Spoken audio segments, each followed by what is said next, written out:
When I first came across the biology about humans, like what motivates and drives us, I was shocked, to be honest. I was so shocked that I had many sleepless nights.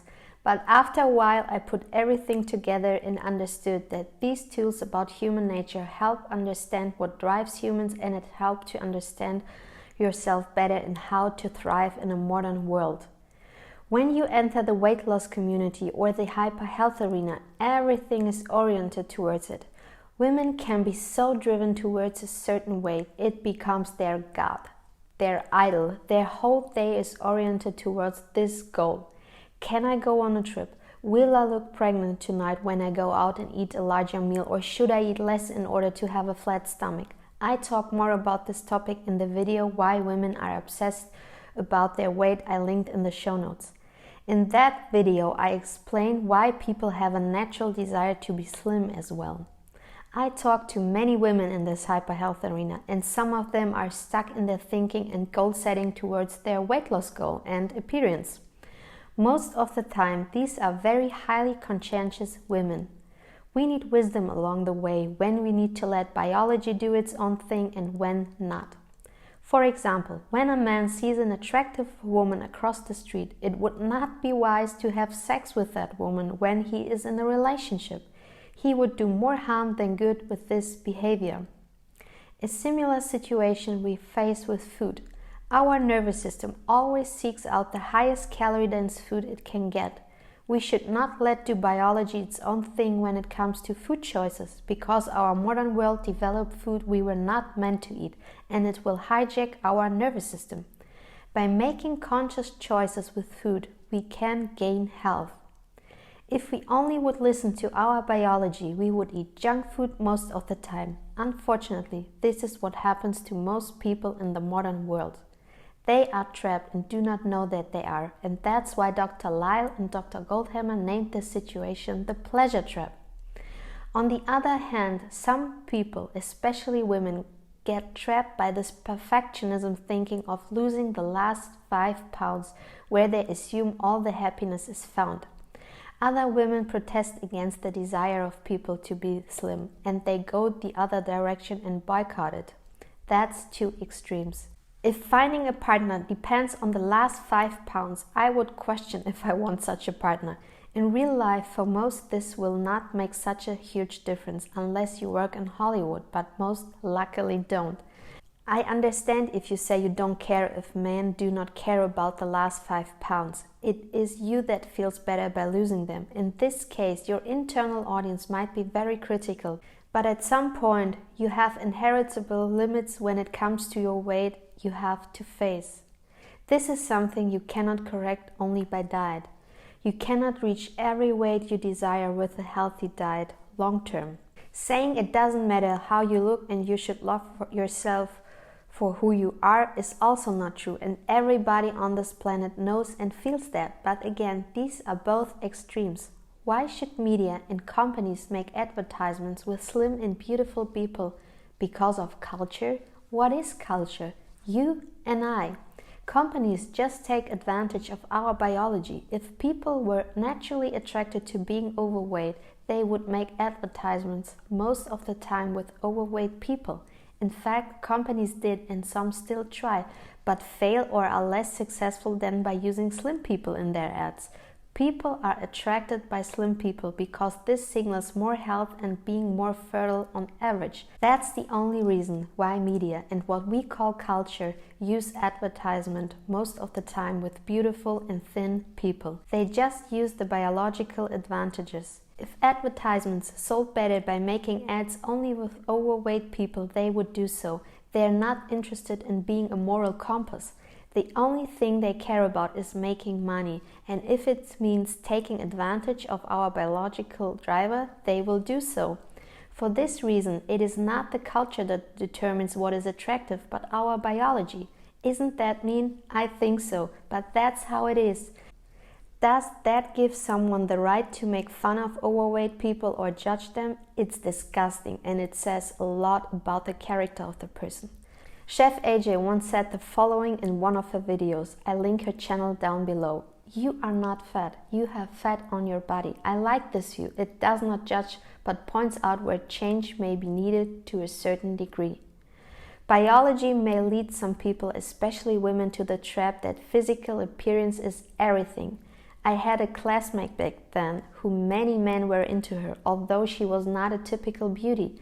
Do you know what her secret sauce was? She felt highly confident in her skin, had a lot of charisma, and has an amazing character. Character and intelligence are also essential attributes.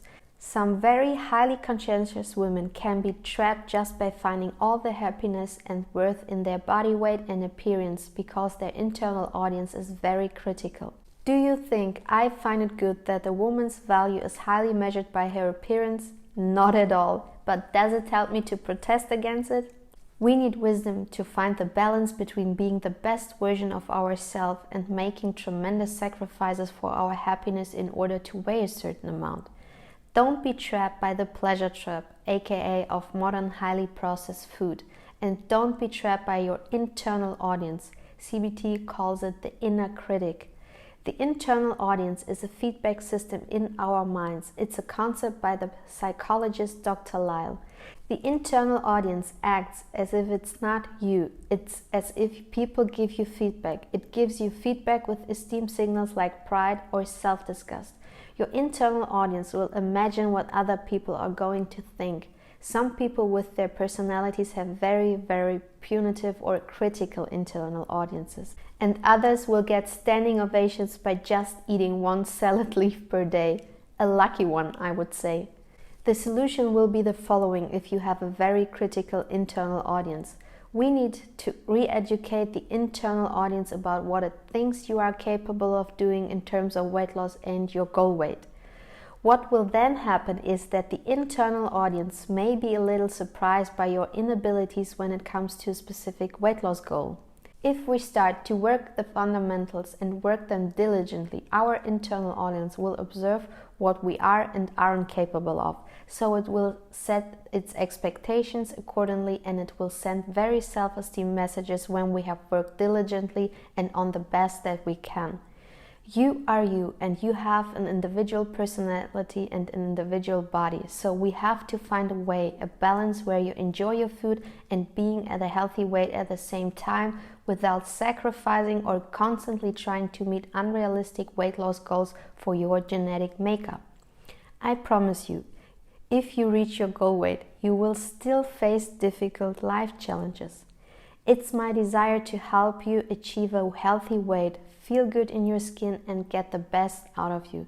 This also means helping you to bring clearness in your thinking around the perfect weight you may have in your mind.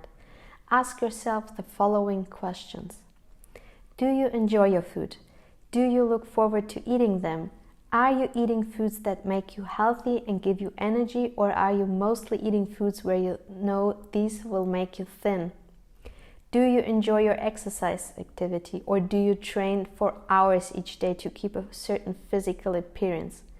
Many women I talk to lose the simple joy of having a healthy, delicious meal. They do not focus their food choice on health and enjoyment. Instead, they concentrate primarily on foods that make them the thinnest possible. They never have a solid health routine around food, and they fail by setting the bar too high. As a result, they go back and forth between trying to be super lean and falling back into the pleasure trap. Balance is the key, guys. It's essential to feel good in your own skin, but not at every price if this means losing your period because the weight is too low for your body or becoming sick of unhealthy foods. Some women are already in pretty good shape, but they want to lose more weight. Their internal audience is very critical about their weight, and they only feel good at a specific number, so it becomes a full-time job to keep a specific weight. Many are stuck in losing the last 5 pounds circuit. The difference will not make a massive impact on your general life quality, and being stuck in this last 5 pounds mentality can be insane and has a massive downward effect on your life quality. Life is precious and time is limited, so spend your time wisely and recalculate where you might be stuck and spend too much effort. I love the following quote. It's about sleep, but it's applicable to most areas of our life. Sleep is like a dove. If you calmly reach out your hand to it, it sits on it. If you grab it, it flies away. Accept what you got in terms of your weight genes and do the best you can to manage a healthy life. This is what self-love means to me. Overnight successes attract us because we hope the same will come true for us. But most of the successes you see are years of failure, suffering, and many mistakes. So if you want to get better at something, you have to love making mistakes. That's what it takes, would Daniel Cole, the author of the book The Talent Code, say. You will make mistakes on your health journey, but they will lead you to success. Enjoy the process because time is limited. I think being a human is one of the hardest and greatest gifts in life. Use wisdom along the way to decide when you should let biology do its own thing and when not. And don't forget that all the concepts I use about human biology explain how things are going, but they are not the meaning of life. This was quite a lot, so let's breathe in and out, because you can make better decisions for your health and happiness in a peaceful and calm state. Take care of yourself, and I wish you all the best on your personal health journey. You can contact me if you need help with this.